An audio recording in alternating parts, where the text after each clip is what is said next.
Jim was, in my mind, a genius. He actually did it all. He laid that thing out. He'd done everything and told everybody how to do it. First, we pulled a wet dry pack over the top of it. It was made with white cement. And then Jim, he put the expansion joints in it, the world map around it. He laid the whole thing out. And then we dumped all the marble in it. Jim dyed it. All the different colors that were there, Jim done it. And then we rolled it crisscross, diagonally, every way. And that'd bring that white cement up to the surface. Push the marble into the dry bed.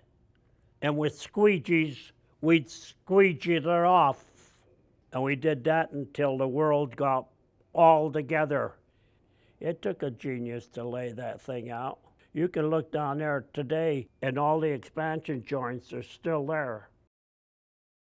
It's impossible to move it. You would have to move it in the sections where the expansion joints are in. You're talking about something that deep. They'll never be able to build another one. I've come here a lot of times and flown, and I just look down at it and say, I worked on this.